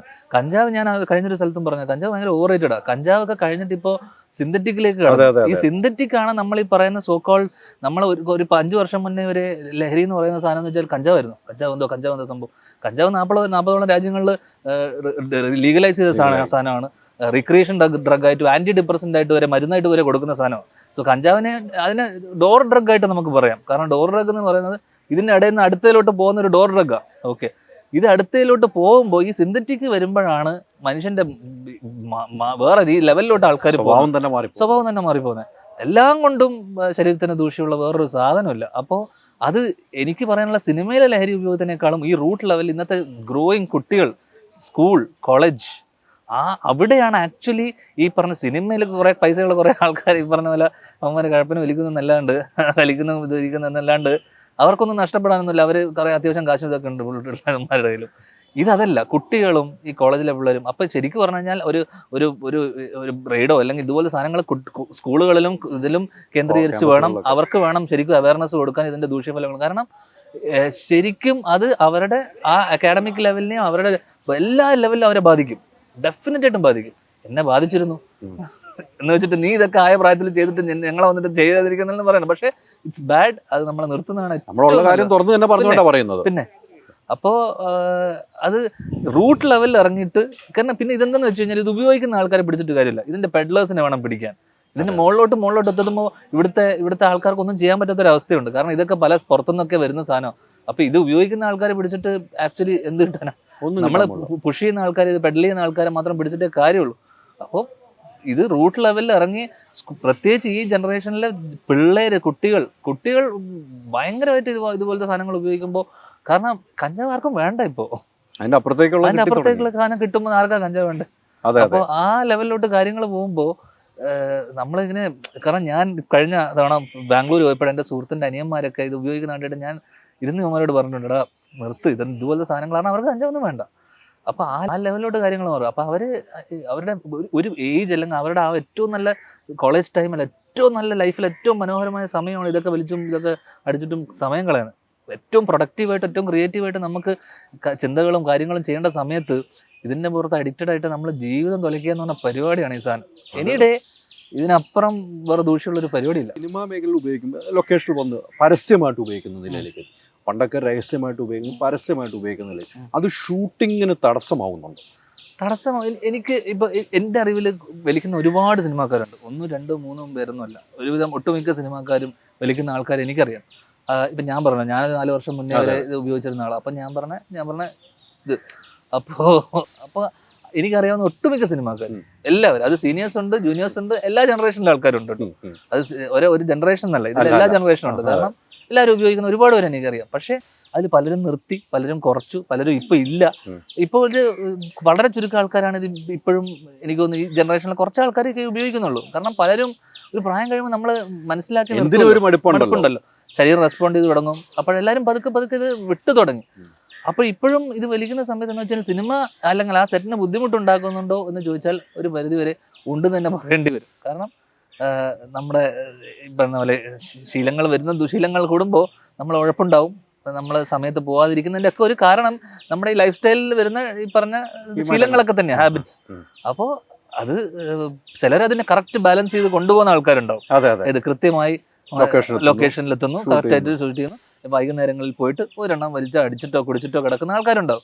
അതിനെ കൃത്യമായി ബാലൻസ് ചെയ്യാൻ അറിയുന്ന ആൾക്കാർ കുഴപ്പമില്ല. പക്ഷേ ഇതിനെ ഓവർ യൂസ് ചെയ്യുകയും ഇതിനെ കൃത്യമായി എങ്ങനെ ഇതിനെ ബാലൻസ് ചെയ്യാൻ പറ്റാതെ വരുന്ന ആൾക്കാർക്കാണ് ഈ ബുദ്ധിമുട്ട്. അവര് സെറ്റുകളിലും സിനിമക്കും ബുദ്ധിമുട്ടുണ്ടാക്കും. അവരാണ് ഈ സിനിമയിൽ ബുദ്ധിമുട്ടുണ്ടാക്കുന്ന ആളുകൾ തന്നെ നമുക്ക് പറയാം. ഒട്ടനവധി ആൾക്കാരില്ല, ഈ ചുരുക്കം ആളുകൾ. അത് എടുത്ത് തന്നെ നമുക്ക് അറിയാനും കഴിയുന്നു. ഇപ്പൊ തന്നെ ഇപ്പോഴത്തെ വിഷയങ്ങൾ വരുമ്പോൾ ആയിരിക്കാന്ന് ഓട്ടോമാറ്റിക് അറിഞ്ഞും തുടങ്ങിയിട്ടുണ്ട്. എന്തായാലും ഈ സിനിമയുടെ ഒരു പ്രതിസന്ധി മാറണമെങ്കിൽ, ഞാൻ എന്ന ഒരു ഡയറക്ടറാണ്, പ്രൊഡ്യൂസറാണ്, ഒരു ആക്ടറാണ്, പ്രതിസന്ധി ഒന്ന് മാറാൻ എന്താണ് ഒരു പോംവഴി? അല്ല, ഇതൊക്കെ ഒരു ടെമ്പററി ഫേസ് ആണല്ലോ. ഇതിലിപ്പോൾ പിന്നെ ഇത് ഈ നേരത്തെ പറഞ്ഞ പോലെ ഇതൊക്കെ ഒരു പേഴ്സണൽ ചോയ്സ് ആണ്. ഒരാൾ വലിക്കണോ കുടിക്കണോ അല്ലെങ്കിൽ ഇത് ഉപയോഗിക്കണോ എന്നുള്ളത് അയാളുടെ പേഴ്സണൽ ചോയ്സാണ്. എന്നെ സംബന്ധിച്ചിടത്തോളം ഒരാൾ ജോലിക്ക് കമ്മിറ്റ് ചെയ്തിട്ടുണ്ട്, നമ്മളൊരു ജോലി, ഇറ്റ്സ് എ ജോബ് അല്ലെങ്കിൽ ഇറ്റ്സ് എ പ്രൊഫഷൻ ആണെങ്കിൽ അയാൾ ആ സമയത്ത് അയാൾ അത് കമ്മിറ്റഡ് ചെയ്തിട്ട് ജോലിയോട് കൂറ് കാണിക്കുക അല്ലെങ്കിൽ ആ സിനിമയോട് കൂറ് കാണിക്കുക എന്നുള്ളത് മാത്രം മതി. വേണ്ടാന്ന് വെക്കുക, അല്ലെങ്കിൽ പരിപാടിക്ക് പോകാതിരിക്കുക. കൃത്യമായിട്ട് പങ്ക്ച്വാലിറ്റി എന്ന് പറഞ്ഞ സാധനം വേറെ ആരും നമ്മളെ ക്വസ്റ്റ്യൻ ചെയ്യുന്നില്ലല്ലോ. നിങ്ങൾ എന്ത് വേണം ചെയ്തോ, അതൊന്നും അവരിവിടെ ക്വസ്റ്റ്യൻ ചെയ്യുന്നില്ല. നിങ്ങളുടെ ഹാബിറ്റ്സോ നിങ്ങളുടെ ഇതോ നിങ്ങളുടെ മോറൽസോ എത്തിക്സോ ഒന്നും അവരും ചെയ്യുന്നില്ല. നിങ്ങളൊരു ജോലിക്ക് വരുവാണെങ്കിൽ അവർക്ക് കൊടുത്ത ഡേറ്റിന് നിങ്ങൾ കൃത്യമായി ജോലി ചെയ്യുക, പോവുക, അത് മാത്രം ചെയ്താൽ മതി. വേറെ പ്രതിസന്ധി ഒന്നും ആക്ച്വലി ഇല്ല. ഇത് കൃത്യമായി ഫോളോ ചെയ്യുക, അവരോട് സഹകരിക്കുക, കോപ്പറേറ്റ് ചെയ്ത് നമ്മുടെ സിനിമയാണെന്നുള്ള തോട്ട് അവനവർക്ക് പിന്നെ ഇത് എൻ്റെ സിനിമയാണ്, എൻ്റെ സിനിമയ്ക്ക് ഒരു പ്രശ്നം വരാൻ ഞാൻ അനുവദിക്കില്ല, അത്ര ഒരു ചിന്ത ഉണ്ടായാൽ മാത്രമേ, വേറെ ഒന്നും വേണ്ട. ഈ സാലറിയുമായിട്ട് ബന്ധപ്പെട്ട് വലിയ പ്രശ്നം. കഴിഞ്ഞ ദിവസം സുരേഷ് കുമാർ എന്നെ പറഞ്ഞു, അമിതമായി സാലറി വാങ്ങും ആളുകൾ, പല ആളുകളും അമിതമായി സാലറി വാങ്ങും. അത് വലിയ പ്രതിസന്ധി സിനിമയ്ക്കുണ്ടാവും. ചില സിനിമ വിജയിക്കുമ്പോൾ പിറ്റത്തെ സിനിമയ്ക്ക് പോകുമ്പോൾ അവന് ഇരട്ടിയാക്കുന്നു ശമ്പളം. അതേക്കുറിച്ച് എൻ്റെ അഭിപ്രായം എന്താണ്? അതേക്കുറിച്ച് വെച്ചാൽ ഇപ്പോൾ ഈ ഇൻഡസ്ട്രി ഇപ്പോൾ കഴിഞ്ഞ കുറച്ച് ദിവസം 2 വർഷത്തിനുള്ള കൊറോണ സമയത്ത് ശേഷം ഇറങ്ങിയതിൽ 8-10 മൊത്തം ഒരു 200-300 പടങ്ങൾ ഇറങ്ങിയതിൽ ആകെ ഒരു 10-20 പടങ്ങൾ 2 വർഷത്തിനിടയിൽ ഓടിയിട്ടുണ്ടാവുള്ളത്. അത്രയധികം സിനിമകൾ ഇറങ്ങി. അപ്പോൾ ഒന്ന് ഞാൻ അതിനെപ്പറ്റി കുറേ കാര്യങ്ങൾ വേറൊരു ഇൻ്റർവ്യൂവിൽ പറഞ്ഞു. വെച്ചാൽ നമ്മൾ ഇൻ്റർനാഷണൽ റെവല്യൂഷൻ്റെ പീക്കിലിരിക്കുന്ന സമയം നമുക്ക് ഡേറ്റ ഫ്രീ, എല്ലാം ഫ്രീ, എല്ലാവരും വീട്ടിലിരുന്നിട്ടാണ് ടി വിയിലും OTTയുടെ കാലം വന്നു. അപ്പോൾ ഈ OTT യുഗത്തിൽ പോയിട്ട് ആരും തിയേറ്ററിൽ പോയി സിനിമ കാണുന്നില്ല. പിന്നെ എക്സ്പോഷർ എന്ന് പറഞ്ഞാൽ ഭീകരമാണ്. എല്ലാം കാണുന്ന നെറ്റ്ഫ്ലിക്സ്, ആമസോണും കണ്ടിട്ട് ഇവിടുത്തെ മലയാള സിനിമ കാണുന്ന സമയത്ത് അവർക്ക് കൂറിയായിട്ടേ തോന്നുള്ളൂ. നമ്മൾ അവനെ കമ്പയർ ചെയ്ത് വരുമ്പോൾ നമുക്കത് മോശമായിട്ടേ തോന്നുള്ളൂ. അത്രയും നല്ല കോണ്ടന്റ് ആക്ച്വലി ഇപ്പോൾ വരുന്നില്ലതാണ്. ഇപ്പം ഞാൻ ചെയ്തിട്ടുള്ള കഴിഞ്ഞ വർഷത്തെ സിനിമകൾ പലതും മോശമായിട്ടുണ്ട്. അപ്പോൾ ഞാൻ പക്ഷേ എന്നാൽ പോലും ലിമിറ്റഡ് ബഡ്ജറ്റിൽ ഇത് ബിസിനസ് ആവും, ഇത് സെല്ലാവുന്ന ഉറപ്പുള്ള സിനിമകൾ, തിയേറ്ററിക്കൽ ഫ്ലോപ്പ് ഉണ്ടെങ്കിലും ഇത് സെല്ലാവുന്ന സിനിമകൾ മാത്രമേ ഞാൻ ചെയ്തിട്ടുള്ളൂ. അതും എൻ്റെ ശമ്പളം ഏറ്റവും കുറവ് വാങ്ങിച്ചിട്ടാണ് ഞാൻ ഈ സിനിമ ചെയ്തിട്ടുള്ളത്. അപ്പം ഞാൻ ചെക്ക് ചെയ്യുന്നത് പോലും പലപ്പോഴും ആ ഇരിക്കുന്ന ഡയറക്റ്റ് ചെയ്യുന്ന ആളുടെ അവരുടെ പാഷനും അവരുടെ പുറത്തുള്ള ഒരു കോൺഫിഡൻസും, ഞാൻ മോശമാണെങ്കിലും മോശമായിട്ട് തന്നെ പറഞ്ഞിട്ട് തന്നെയാണ് ഞാൻ സിനിമ ചെയ്തിട്ടുള്ളത്. എന്ന് വെച്ചിട്ട് എനിക്കിത് ജോലിയാണ്, ഞാൻ സിനിമ ചെയ്യും. എനിക്ക് വർക്ക് വരുന്ന സമയത്ത് നമുക്ക് ചെയ്യാൻ പറ്റും. എനിക്ക് വർക്ക് വരുവാണെങ്കിൽ ഞാൻ എൻ്റെ ജോലി ഞാൻ കൃത്യമായിട്ട് ചെയ്യും. ഇഷ്ടമല്ലാത്തത് ഞാൻ പറഞ്ഞിട്ടുമുണ്ട്. അപ്പം ഞാൻ കൃത്യമായ കാര്യങ്ങൾ പറഞ്ഞിട്ടാണ് ഞാൻ സിനിമ ചെയ്യുക. നമ്മുടെ വേദന ഏറ്റവും കുറച്ചിട്ട്, പ്രത്യേകിച്ച് ഈ ക്രൈസിസ് ഉള്ള സമയത്ത്, കാരണം എല്ലാവരും കൂട്ടും, ആരും കുറയ്ക്കില്ല. ഒരു നടൻ്റെ കഴിഞ്ഞ 4 പടം സൂപ്പർ ഹിറ്റായി, അടുത്ത 3 പടം പൊട്ടി എന്ന് വെച്ച് കഴിഞ്ഞാൽ ആ നടൻ്റെ സാലറി ആ 3.5 കോടിയിലും 4 കോടിയാണെങ്കിൽ ആ സാലറി തന്നെ അയാൾ നിൽക്കുള്ളൂ. അയാൾ എന്നാൽ പിന്നെ കുറച്ചിട്ട് അയാൾ സിനിമ ചെയ്യാൻ റെഡി ആവണ്ടേ? ഇല്ല, അത് ചെയ്യാൻ റെഡി ആവില്ല. അതിനുള്ള അയാളുടെ സാറ്റലൈറ്റ് വാല്യൂ, ഡിജിറ്റൽ വാല്യൂലൊക്കെ ഇടിവ് വന്നിട്ടുണ്ടാവും. അയാളെ പടം ബിസിനസ് ചെയ്യാൻ പ്രൊഡ്യൂസർമാർ ബുദ്ധിമുട്ടുന്നുണ്ടാവും. പക്ഷേ അപ്പോഴും അയാൾ ആ ഉറച്ച സാലറി തന്നെ നിൽക്കും. അപ്പോൾ ഇതൊക്കെ പിന്നെ 1 പടം 2 പടം സൂപ്പർ ഹിറ്റ് ആകുമ്പോഴേക്കും ഇവിടെ സാലറി ഹൈക്ക് ചെയ്യും. കാരണം അവൻ്റെ റൈറ്റ് ടൈം അവിടെ ആയിരിക്കും സാലറി ഹൈക്ക് ചെയ്യാനുള്ളത്. പക്ഷേ അതിനുശേഷം ഈ 3ാമത്തെ പടം പൊട്ടി. അപ്പോൾ എന്ത് ചെയ്യും? എന്ത് സംഭവിക്കും? ഒന്നും സംഭവിക്കില്ല. ഈ പറഞ്ഞ പ്രൊഡ്യൂസർ കിടന്ന് കഷ്ടപ്പെടും. അപ്പോൾ ഈ ഉള്ള സമയത്ത് നമ്മൾ ഫ്ലെക്സിബിളായി വരിക്കുക എന്നുള്ളത്. കാരണം ഞാൻ കുറഞ്ഞ വേതനത്തിൽ വർക്ക് ചെയ്യുന്നു. അതോടൊപ്പം തന്നെ ചില സിനിമകൾ വരുമ്പോൾ ഞാൻ വളരെ ഫ്ലെക്സിബിളായിട്ടാണ് സാലറി പറയാറ്. ചില സിനിമകൾ ഞാൻ അതിനേക്കാളും കുറഞ്ഞ് വർക്ക് ചെയ്തിട്ടുണ്ട്. ഞാൻ വാങ്ങിക്കുന്നതിനേക്കാളും. ഞാൻ കഴിഞ്ഞ 8-9 വർഷമായിട്ട് ഒരു സാലറിയിൽ വർക്ക് ചെയ്യുന്ന ആളാണ്. എനിക്കൊന്ന് അത്രയും കാലയളവ് ഞാനും എൻ്റെ ചേട്ടനും മാത്രമായിരിക്കും ഇത്രയും ചുരുങ്ങിയ ശമ്പളത്തിൽ വർക്ക് ചെയ്യുന്ന വേറെ നടന്മാരുണ്ടാവില്ല. അത്രയും കുറഞ്ഞ ശമ്പളത്തിൽ നമ്മൾ വർക്ക് ചെയ്യുക. ആ പറയുന്ന ശമ്പളം പോലും കിട്ടാതെ വന്ന അവസ്ഥകളുണ്ട്, കിട്ടാത്ത എത്രയോ സിനിമകളുണ്ട്. അപ്പോൾ ഇപ്പോൾ ഉള്ള ക്രൈസിസിൻ്റെ സമയത്ത് നമ്മൾ ഈ ഇൻഡസ്ട്രി മുന്നോട്ട് പോകാനും പ്രൊഡ്യൂസേഴ്സിനെ സപ്പോർട്ട് ചെയ്യാനും നമ്മൾ ഡെഫിനറ്റ്ലി വേതനം കുറയ്ക്കാൻ പറ്റുവാണെങ്കിൽ അത് വലിയ കാര്യമായിരിക്കും. അങ്ങനെ ഒരു ആക്ടേഴ്സ് ചിന്തിച്ചു കഴിഞ്ഞാൽ നല്ലത്. കാരണം അല്ലെങ്കിൽ ഇത് കൃത്യമായി സെല്ല് ചെയ്യാനുള്ള വകുപ്പുണ്ടാവണം. അല്ലെങ്കിൽ നമ്മളിപ്പോൾ 5 കോടി ബിസിനസ് എല്ലാം 10 കോടി ബിസിനസ് ഉള്ള ആൾക്ക് 20 കോടിയുടെ പടം ചെയ്യാൻ പാടില്ല, 25 കോടിയുടെ പടം ചെയ്യാൻ പാടില്ല എന്ന് തീരുമാനിക്കണം. പക്ഷെ അങ്ങനെ തീരുമാനമില്ല. എല്ലാവർക്കും വലിയ സിനിമകളല്ലേ ചെയ്യേണ്ടത്. അപ്പോൾ അത് നോക്കില്ല, അവർ ആക്ടേഴ്സ് അത് മാത്രമേ നോക്കുള്ളൂ. ഇതെങ്ങനെ കച്ചവടമാവും, ഇതെങ്ങനെ കച്ചവടമാക്കും, ഇത് സെല്ലാവോ, ഇതിൻ്റെ ബിസിനസ് സാധ്യത എന്താണെന്നൊന്നും ഒരു നടൻ ചിന്തിക്കേണ്ട കാര്യമില്ല എന്ന് അവരെ ചിന്തിച്ചു കഴിഞ്ഞാൽ തീർന്നു.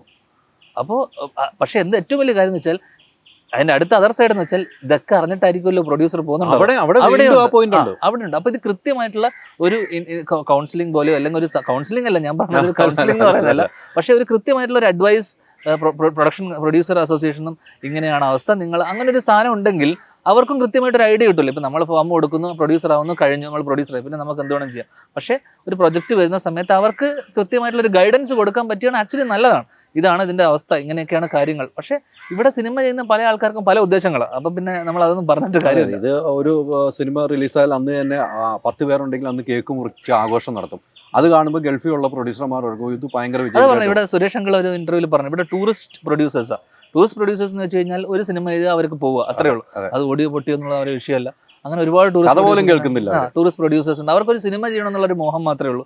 ആ സിനിമ ചെയ്യുക, പോവുക എന്നുള്ളത് മാത്രമേ ഉള്ളൂ. അത് സിനിമ അതിനുള്ള കാശ് വന്നാൽ നല്ലത്, അല്ലെങ്കിൽ കുഴപ്പമില്ല എന്നുള്ളത് ചിന്തിക്കുന്ന ഒരുപാട് പേരുണ്ട്. അങ്ങനെയൊക്കെ ചിന്തിക്കുന്ന ആൾക്കാരുണ്ട്. ധ്യാനെ സംബന്ധിച്ചോളം ധ്യാന്റെ ഇപ്പൊ പറഞ്ഞ പോലെ ധ്യാന്റെയും ചേട്ടന്റെയും ശമ്പളം ഏറ്റവും കുറവ് തന്നെയായിരിക്കും. എനിക്കും ഏറെക്കുറെ ഞാനും അന്വേഷിച്ചപ്പോൾ എനിക്ക് മനസ്സിലാക്കാൻ കഴിഞ്ഞു. അങ്ങനെയൊക്കെ എല്ലാവരും ഒന്നും മാറിയെങ്കിൽ എന്ത് പ്രതിസന്ധി മറികടക്കാം. നമ്മൾ ഇൻഡസ്ട്രിയിൽ ജനിച്ച് വളർന്ന് കണ്ട ആൾക്കാരാണ്. അപ്പം നമുക്ക് ഇതിനോടൊരു ഇപ്പം ഞാൻ ആക്ച്വലി ഞാനിപ്പോൾ ചെയ്യുന്നതായിക്കോട്ടെ, എനിക്ക് ഭയങ്കര വിഷമമുണ്ട്. ചില സമയത്ത് ഒരു മോശം സിനിമ എന്നോട് പലരും ചോദിച്ചാൽ എന്തിനാ മോശം സിനിമ, ഞാൻ കമ്മിറ്റ് ചെയ്തതിൻ്റെ പുറത്ത് ഞാൻ ചെയ്യുന്ന സിനിമകളാണ് പലപ്പോഴും ചില സിനിമകൾ. കാരണം ഞാൻ കൊറോണ സമയത്ത് ഞാൻ ശരിക്കും എൻ്റെ ഇൻസെക്യൂരിറ്റീസ് കൊണ്ടും എൻ്റെ ഇതുകൊണ്ടും ഞാൻ സിനിമകളെ ഉണ്ടാവില്ല എന്ന് ചിന്തിച്ചിട്ട് ഞാൻ കുറേ സിനിമകൾ കമ്മിറ്റ് ചെയ്തു. അപ്പോൾ എനിക്കത് ചിലപ്പോൾ പിന്നീട് എനിക്കത് കുറ്റബോധം തോന്നിയിട്ടുണ്ട്. ഇത് ഇങ്ങനെ ചെയ്യാൻ പാടില്ല, കാരണം അച്ഛൻ നിൽക്കുന്നു, ഏട്ടൻ നിൽക്കുന്നു, ഇങ്ങനെ. പക്ഷേ ഞാനത് വേറെ രീതി ചിന്തിച്ചു വെച്ചാൽ ലോ ബഡ്ജറ്റിൽ നമ്മൾ നിർത്തിക്കൊണ്ട് നമ്മളത് കൃത്യമായി അവരോട് സഹകരിച്ചത് ബിസിനസ് ചെയ്യാൻ ഉൾപ്പെടെ നമുക്ക് അവരോട് സപ്പോർട്ട് ചെയ്യാൻ നിൽക്കാം എന്നുള്ളൊരു തീരുമാനം എടുത്തിട്ടാണ് ഞാൻ നിൽക്കുന്നത്. ഇപ്പം ഞാൻ ചെയ്യുന്ന അടുത്ത സിനിമകളൊക്കെ അവരൊക്കെ നമുക്ക് എങ്ങനെയെങ്കിലും ഇത് സെല്ല് ചെയ്യാൻ വേണ്ടി നമ്മൾ കൂടെ നിൽക്കുക എന്തൊക്കെയാണെങ്കിലും. അപ്പോൾ കാരണം ഒരാൾക്കൊരു ലോസ് വരുത്തുക എന്നുള്ളത് നമുക്ക് ചിന്തിക്കാൻ പറ്റുന്ന ഒരു കാര്യമല്ല. ആൻഡ് ഇപ്പോൾ ഒരു നടൻ, ഇപ്പം നമ്മൾ 2 കോടി അല്ലെങ്കിൽ താഴെ ഒരു സിനിമ അല്ലെങ്കിൽ ചെയ്യുന്ന സിനിമ, മിക്ക സിനിമകളും ഞാൻ അതിൻ്റെ ഉള്ളിൽ നിൽക്കുന്ന സിനിമകളാണ് ഞാൻ ചെയ്യാറ്. അങ്ങനെയാകുമ്പോൾ ഈ ലോസും ചെറുതാവുമല്ലോ, അഥവാ ലോസ് വരുവാണെങ്കിൽ അതെ തന്നെ. അതെ അതെ അപ്പോൾ കഴിഞ്ഞ വർഷം ഇറങ്ങിയ സിനിമകളൊക്കെ ആ രീതിയിൽ ബിസിനസ്സായി സെല് ചെയ്ത സിനിമകൾ മാത്രമേ എല്ലാം ഉള്ളൂ. എല്ലാം ബിസിനസ് ആയിട്ടുണ്ട്. എല്ലാം. ഈ പറഞ്ഞതുപോലെ ഈ കഴിഞ്ഞ ദിവസത്തെ ഒരു വിവാദമാണ്, ഇത് മറുപടി പറഞ്ഞാണ്. ലാലേട്ടനെ കുറിച്ച് അച്ഛൻ പറഞ്ഞപ്പോൾ മാനസികമായിട്ട് ഭയങ്കര ബുദ്ധിമുട്ടുണ്ടായിരുന്നു. അച്ഛൻ അങ്ങനെ പറയാമായിരുന്നു, അച്ഛനും ലാലേട്ടനുമായിട്ടുള്ള ബന്ധങ്ങൾ ആത്മബന്ധങ്ങളായിരുന്നു. അന്ന് ആ ഇന്റർവ്യൂ പോലെ അച്ഛൻ ഒരിക്കലും കള്ളം പറയില്ല എന്നും പറഞ്ഞിരുന്നു. അതെ. അതെങ്ങനെയാ കാണുന്നത് ആ സമയത്ത്? അച്ഛൻ കള്ളം പറയില്ല, അത് തന്നെ. പക്ഷെ അതിപ്പോ പറയേണ്ട കാര്യമില്ല, അത് തന്നെ. രണ്ടുമുണ്ട്. അല്ല, അച്ഛൻ കള്ളം പറയില്ല എന്നുള്ളത്, എൻ്റെ അച്ഛൻ കള്ളം പറയില്ല എന്നാണ് എൻ്റെ വിശ്വാസം. എൻ്റെ അച്ഛൻ കള്ളം പറയാറില്ല. അച്ഛൻ കള്ളം പറയുന്ന ഒരാളായിട്ട് എനിക്ക് തോന്നുന്നില്ല കേരളത്തിലെ ജനത വിശ്വസിക്കുന്നത്. കള്ളം പറയുന്ന ഒരാളല്ല. പക്ഷെ അതിപ്പോൾ പറയേണ്ട ഒരു കാര്യമില്ല. അതൊരു സുഹൃത്തിനോട് പറഞ്ഞ വളരെ പേഴ്സണലായിട്ട് പറഞ്ഞൊരു കാര്യമായിരിക്കാം. അത് സുഹൃത്തിനോട് നമുക്ക് എന്തും പറയാമല്ലോ, അല്ലേ? അതല്ലേ സുഹൃത്തിന് നമ്മൾ, അതല്ലേ ഫ്രണ്ട് അല്ലേ? അപ്പോൾ അങ്ങനെ പറഞ്ഞൊരു കാര്യം വർഷങ്ങൾക്ക് അപ്പുറം വന്നിട്ട് പബ്ലിക്കായിട്ട് പറയുന്നത് അതും ഒരു ഹിപ്പോക്രസി അല്ലേ ഈ പറഞ്ഞ പോലെ? അങ്ങനെ പറയാൻ ആലോചിക്കുമ്പോൾ അപ്പോൾ മനുഷ്യന്മാരെല്ലാവരും ഹിപ്പോക്രറ്റ്സ് അല്ലേ? അല്ല, അത് മാനസികമായിട്ട് വിഷമം ഉണ്ടാക്കി. വിനീതിന് ഉൾപ്പെടെ വിഷമം ഉണ്ടായിട്ടുള്ളൂ. അങ്ങനെ പറയുമ്പോൾ ലാലേട്ടനെ കുറിച്ചാണ് പറയുന്നത്. അത് ഇത്ര ആത്മസുഹൃത്ത് ലാലേട്ടനെ കുറിച്ചൊന്നല്ല, അത് ആരെ കുറിച്ച് പറഞ്ഞാലും. ലാലേട്ടനെ കുറിച്ച് പറഞ്ഞതല്ലല്ലോ. അച്ഛൻ്റെ ഏത് പഴയ സുഹൃത്തിനെ പറ്റി ആരെ പറ്റി പറഞ്ഞാലും അത് വിഷമം ഉണ്ടാക്കിയാണ്. കാരണം എന്തിനാണ് അങ്ങനെ ഒരു സാധനം പറയേണ്ടതെന്ന് തോന്നുന്നു. അത്രേ. അത് അച്ഛനായിട്ടുള്ള സംസാരിച്ചോ? ഇല്ല. അമ്മയായിട്ട് സംസാരിച്ചോ?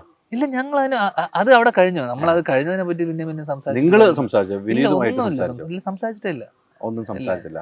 എന്തിനാണ് അതൊരു സംസാരിക്കേണ്ട വിഷയമേലല്ലോ. ഈ നല്ലതും പറയും അച്ഛൻ. പിന്നെ ഇനി അല്ല, എനിക്ക് തോന്നുന്നത് നല്ലതും പറയും, മോശവും പറയും, പുള്ളി എല്ലാം പറയും. നമുക്കിപ്പോ വെട്ടി തുറന്ന് പറയുന്ന ഒരാളാണ്. എന്ത് കാര്യം വെട്ടി തുറന്ന് പറഞ്ഞാണ് ശ്രീചേട്ടൻ. അങ്ങനെയാണ് ശ്രീചേട്ടൻ. ഇപ്പം ആ ഒരു ഫോട്ടോ നമ്മുടെ മനസ്സിൽ ഇന്നത്തെ കാലത്ത് ഈ വെട്ടി തുറന്ന് ഭയങ്കര മോശം പറയാൻ നമുക്ക് ഇപ്പം കേൾക്കാൻ നമ്മൾക്ക് ആഗ്രഹമില്ല. നെഗറ്റീവ് പറഞ്ഞ പോലെ ആവശ്യമില്ലാത്ത കാര്യങ്ങൾ നമ്മൾ ചില സോഷ്യൽ ഇഷ്യൂ അല്ലെങ്കിൽ രാഷ്ട്രീയ പ്രശ്നമോ അങ്ങനെയൊക്കെയാണെങ്കിൽ നമുക്ക് അത് അഡ്രസ്സ് ചെയ്യുന്നതിൽ കാര്യമുണ്ട്. ഇത് വളരെ പേഴ്സണലായി പോയി. അതുപോലെ തന്നെ മറ്റൊരു പ്രധാനപ്പെട്ട ഈ പ്രൊമോഷന്റെ കാര്യം. പ്രൊമോഷൻ വരാത്ത കുറേ താരങ്ങളുണ്ട്. അവർ പറഞ്ഞ അവിടെ ഷൂട്ടാണ് ഇവിടെ ഷൂട്ടാണെന്നൊക്കെ പറഞ്ഞു. പ്രൊമോഷൻ എന്ന് പറഞ്ഞാൽ ആ പ്രൊഡ്യൂസറിന്റെ ഒരു ആവശ്യമാണ്, ആ സിനിമയ്ക്ക് ഒരു ആവശ്യമാണ്.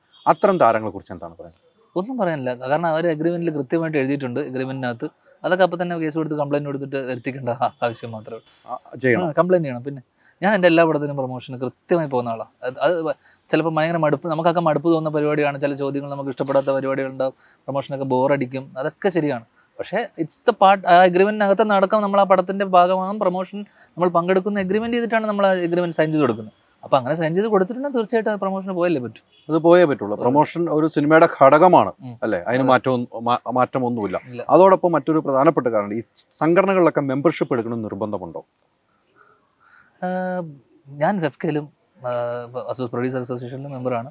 അമ്മയിൽ ഇതുവരെ മെമ്പർ ആയിട്ടില്ല. ഒന്നും കൊണ്ടല്ല, അവിടെ എൻ്റെ അടുത്ത് ഇടക്കിടക്ക് പറയും മെമ്പറാണ്. ഞാൻ ഒരു മെയിൻ സ്ട്രീം ഇതൊരു ആക്ടിങ് കരിയർ ഞാൻ ഭയങ്കരമായിട്ട് ഫോളോ ചെയ്യണമെന്ന് അല്ലെങ്കിൽ കുറേ സിനിമകളൊന്നും ഞാൻ ചിന്തിച്ചിരുന്നില്ല. ഇപ്പോൾ ഞാൻ ഡയറക്ടറായിട്ട് തന്നെ മുന്നോട്ട് പോകാം, കുറച്ച് സിനിമകളൊക്കെ അഭിനയിക്കുന്നുള്ളൂ എന്ന് ചിന്തിച്ചിട്ട് ഈ കരിയർ അങ്ങ് സ്വിച്ച് ചെയ്യാന്ന് വിചാരിച്ചിരുന്ന ആളാണ്. ഓക്കെ, പെട്ടെന്നാണ് ഇത്രയും സിനിമകൾ വരുന്നത്. അപ്പോൾ ഉടനെ തന്നെ മെമ്പർഷിപ്പ് എടുക്കും. നല്ലതാണ് മെമ്പർഷിപ്പ്. കാരണം പല നല്ല കാര്യങ്ങൾ അസോസിയേഷൻ ചെയ്യുന്നുണ്ട്. അപ്പോൾ അതിൻ്റെ ഭാഗമാകാൻ കഴിയുക എന്നുള്ളത് വലിയ കാര്യമല്ല. പിന്നെ ഒരു വൺ സിംഗിൾ ഫ്രട്ടേണിറ്റി അല്ലേ നമ്മൾ എല്ലാം. നമുക്ക് ഇഷ്ടമുള്ള ആൾക്കാരൊന്നുമില്ല, ആരും നമ്മളെ ശത്രുക്കളൊന്നുമില്ല, എല്ലാം നമ്മുടെ വേണ്ടപ്പെട്ടതും നമ്മളെ ഇഷ്ടപ്പെട്ട ആൾക്കാരുള്ള. അപ്പോൾ പിന്നെ ഇതുപോലെ എന്തെങ്കിലും നാളെ നമുക്ക് എന്തെങ്കിലും ഒരു പ്രശ്നമോ അല്ലെങ്കിൽ ഒരു സാധനം വരുമ്പോൾ നമ്മുടെ കൂടെ ഈ സംഘടന ഉണ്ടാകുന്നത് നമുക്ക് വലിയ സപ്പോർട്ടല്ലേ. ഞാൻ പറഞ്ഞ അങ്ങനെ ഇഷ്യൂസ് ഉണ്ടാക്കുന്നില്ല നമ്മൾ, പക്ഷേ എന്നാൽ പോലും ഒരു സംഘടനയുടെ ഭാഗമായിട്ട് നമ്മൾ നിൽക്കുക എന്നുള്ള വലിയ കാര്യം തന്നെ. മെമ്പർഷിപ്പ് എടുക്കുന്നത് നല്ലത് തന്നെയാണ്. ചേട്ടനും അച്ഛനും അനിയനുമായിട്ടൊരു സിനിമ വരുന്നു ഇങ്ങനെ കേൾക്കുന്നു. ഇല്ല, അത് വെറുതെ പറയുന്നതാണ്. വിനീതിന്റെ കൂടെ ഇല്ല വിനീത് ഡയറക്ഷൻ ചെയ്യാൻ പോകുന്നു, അതിലേക്ക് ധ്യാനം ഉണ്ടാവും. ചിലപ്പോൾ ഉണ്ടാവും. ഉറപ്പൊന്നും പറഞ്ഞിട്ടില്ല.